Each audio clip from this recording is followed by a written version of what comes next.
So what do you think evangelism is? If we ask 20 Christians to give us a definition for the word evangelism, we'll probably end up with 20 different answers, because so often we're basing our Christian definitions on personal hunches, or what we read in a book, or what we heard somebody speak about. According to two of the world's leading Bible scholars, Dr. John Stott and Dr. J.I. Packer, evangelism is simply the proclamation of the gospel. Now, the evangelist was a runner. He'll carry the good news of a military victory from the battlefield to the king. He'll kneel down, unroll a scroll, and announce the victory. The message on the scroll was called the evangel, and the act of announcing that military victory to the king is called evangelism. Therefore, the act of announcing the gospel to a non-Christian and ensuring that they understand it is called evangelism. The message on the scroll has a beginning and a middle and an end, and therefore evangelism is not a process, it's an event. It's like sowing seeds in the soil. You don't sow the seed halfway in and push it in a bit more a few days later. You either sow the seed or you don't. In the same way, you either share the gospel or you don't share the gospel.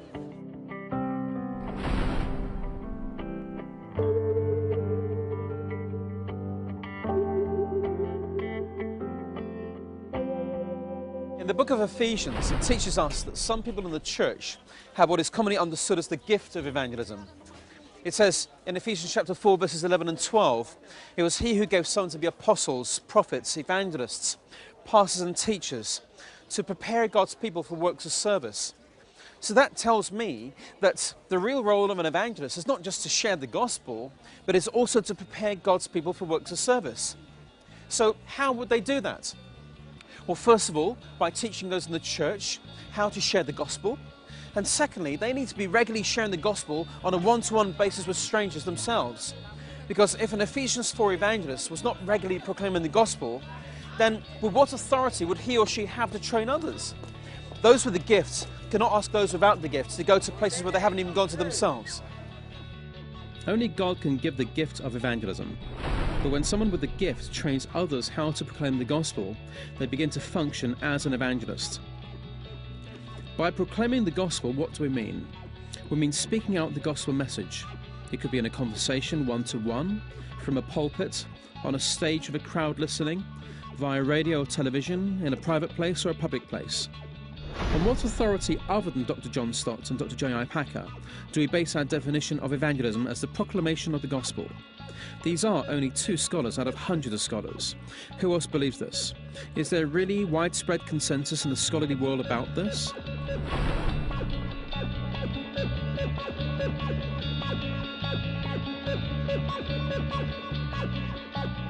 A large group of scholars, theologians, pastors and leaders met up at the Lausanne Conference in 1974, and one of the reasons why they met up was to define evangelism. And in defining evangelism, the conference delegates formulated a series of key statements. Statement number one was that to evangelize is to spread the good news. Now, the word spread is very significant because by using the word spread, they wanted to convey an important truth. And that is that they did not want to restrict evangelism to just the spoken word of the gospel. They also wanted to include giving out tracts and literature upon which the gospel was written. Statement two, they said that our Christian presence is indispensable to evangelism, and so is that kind of dialogue whose purpose is to listen sensitively in order to understand. And all that's trying to say to us is that our Christian works must back up our words. And secondly, that when we present the Christian message, we must do so in love and grace and tenderness. Statement number three, but evangelism itself is the proclamation of the historical biblical Christ as Saviour and Lord. And what that's telling us is that we are to share the gospel and not our own idea of the gospel. Secondly, we are to share the whole gospel and not just the bits that we like or the bits that we think non-Christians will like.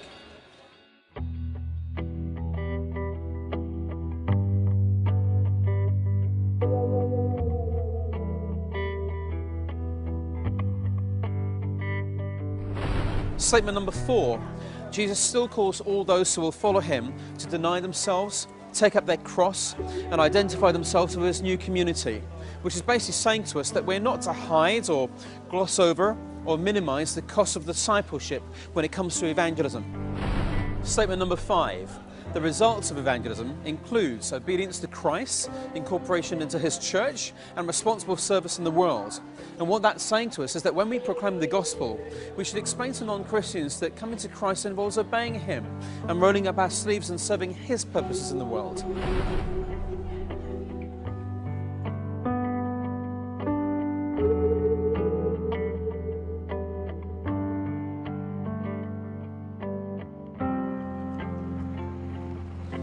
And another conference called This We Believe Conference 2000, attended by 229 of the world's leading Bible scholars and leaders, including Jack Hayford, Billy Graham, Ravi Zacharias, Don Carson, R.C. Sproul, Bill Hybels, Dr. Joanne Packer.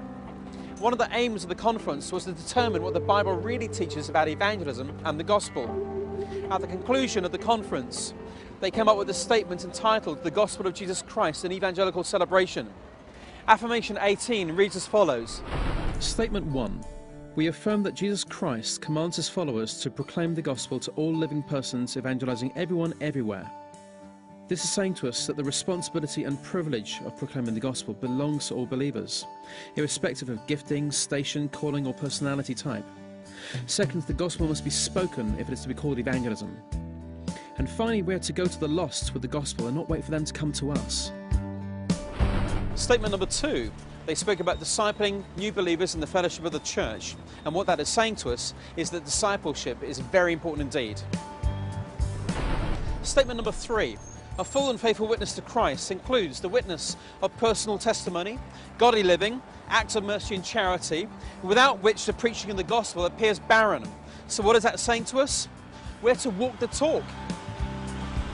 Statement 4, we deny that the witness of personal testimony, godly living, acts of mercy and charity constitutes evangelism apart from the proclamation of the gospel. So to put it another way, you can only call these things evangelism if you've got to proclaim the gospel at some point. We can therefore say that all evangelism is witnessing, but not all of our witnessing is necessarily evangelism.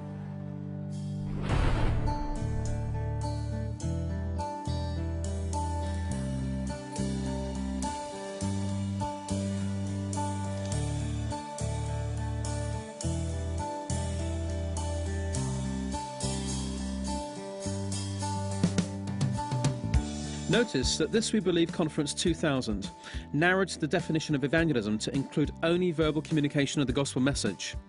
What shall we conclude then? Is evangelism just speaking the gospel, or does it include spreading the gospel message through tracts and literature? We must surely conclude that evangelism includes spreading the gospel, but biblically and ideally, the gospel was first and foremost intended to be spoken.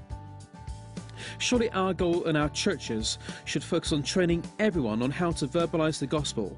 This is the ideal. As an easy, achievable entry point, all people can start evangelizing by developing the habit of spreading the gospel using tracts. This is still evangelism. Now that we know the correct biblical definitions of the words, evangelism is the act of announcing or spreading the gospel, and everyone is called to do this. The evangelist is the person with the gift of evangelism. The evangel is the gospel message we are all to announce or spread. And the evangelizer is anyone who announces or spreads the gospel message. Here's a 7-step plan to progress in evangelism. The first step is dropping tracts in a private place where no one can see you. Make sure you find good quality tracts that clearly communicate the gospel message. You can then leave them in places where no one will ever see you, like park benches, telephone boxes, post boxes, public toilets, ATM machines. Include them with bills that you pay for. I once left a tract on a passenger seat on the Central line on the London Underground. At the next stop, I watched a lady get on the train and pick up the tract. She proceeded to read it and then fold it up and place it in her handbag. I prayed that she would one day give her life to Christ. My office received a phone call 1 week later from a lady that had found a tract on an underground train and had given her life to Christ and now wanted some help in finding a church in London. Tracts really do work. The second step is dropping tracts in a public place where someone might see you. If you build up the courage, you can drop tracts where people may very well see you. You can leave them on seats and tables, on planes, trains, cars, buses, even restaurant tables, along with a kind tip. The third step is to give a tract to someone. If you gather enough boldness, you can offer a person a tract without having to even discuss what it is about. You could be paying for something at the cashier, and in a kind way you can say, "Have you had one of these?" Or, "This is for you, I hope you have a nice day." I have friends that frequently drive through toll booths and not only pay for their own car, but they also ask to pay for their friends in the car behind and ask, "Can you pass this tract to my friend when they drive through, please?" The fourth step is to do a survey approach in order to give a tract. Gather a group from your church and as a team, set to the streets in your local shopping centre or at a community event. Set out to ask people some basic survey questions, and at the end, your goal is to simply hand them a tract. The goal of this step is not to share the gospel yourself, but at this stage to build confidence in handing someone a gospel tract, to break the fear barrier of evangelism. At the Southend Air Show, we asked people the following 10 questions in our survey. Question number 1, "Excuse me, could you help me with a simple questionnaire?" Question 2, "What is your first name?" Question 3, "Are you having a good day?" Question 4, "Is this the first time at the air show?" Question 5, "What is the best part of the air show?" Question 6, "What would you like to see improved for next year's air show?" Question 7, "Is there anything the council could do to improve the air show?"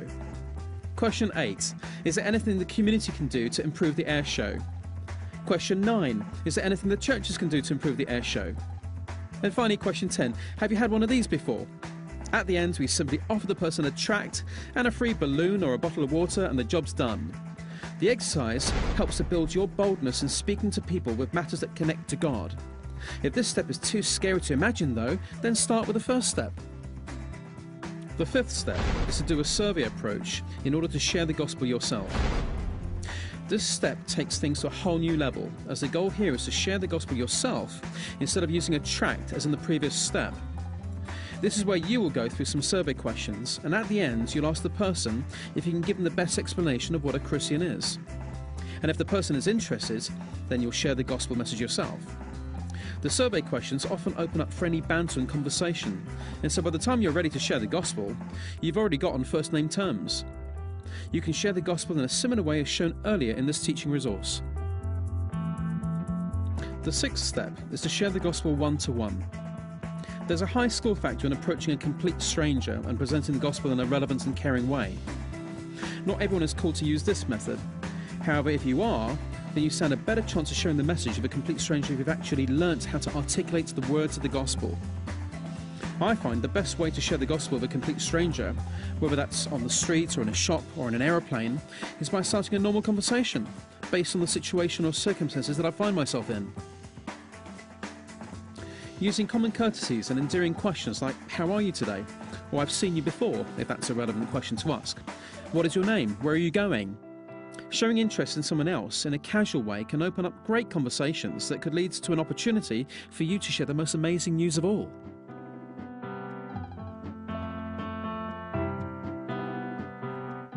The seventh step is to share the gospel to groups. You could share the gospel yourself with a group.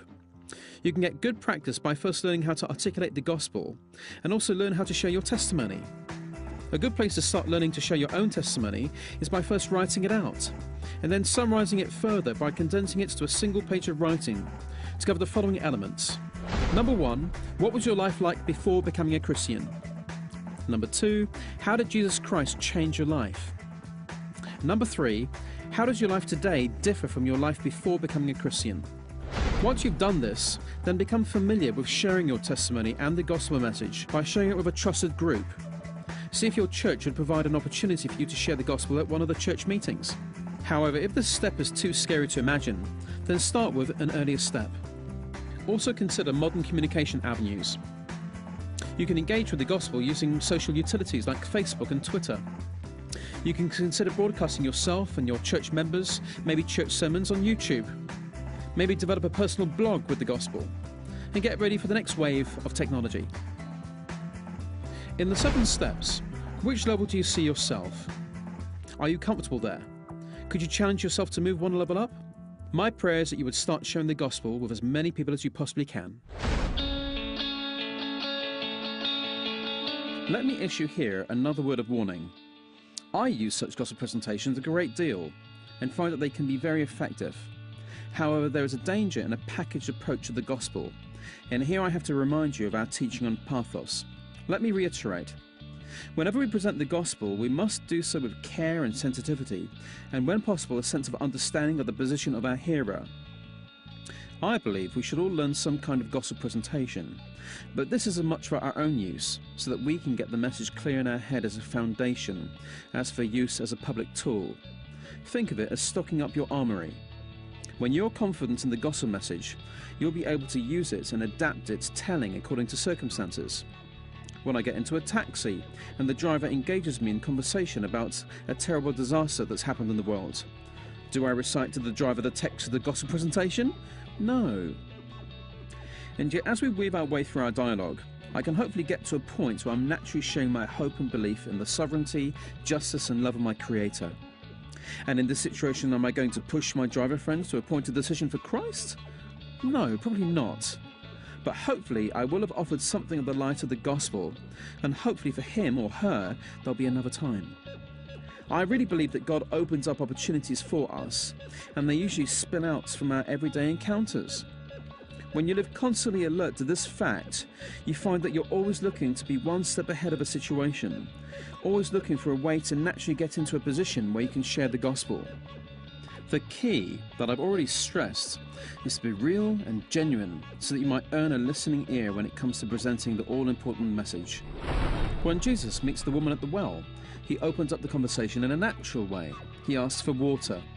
Of course, it doesn't take long before the Lord starts talking about the water of life, but his first approach is through friendly, polite, everyday conversation. Later, when Jesus, just after the resurrection, appears to the two travellers on the road to Emmaus, he opens up a conversation.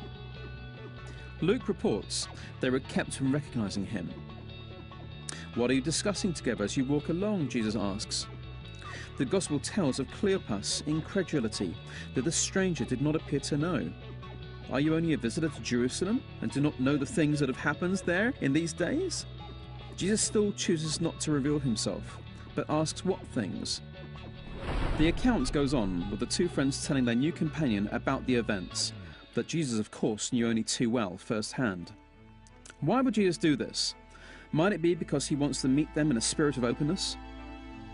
He wants to engage with them, hearing their concerns, listening to their interpretation of the events that are troubling them so much. As an apparent stranger, he wants to show interest in them, to meet them on their level, and allow them the space to reveal something of themselves before making himself known to them, at the right time in a way that is most meaningful.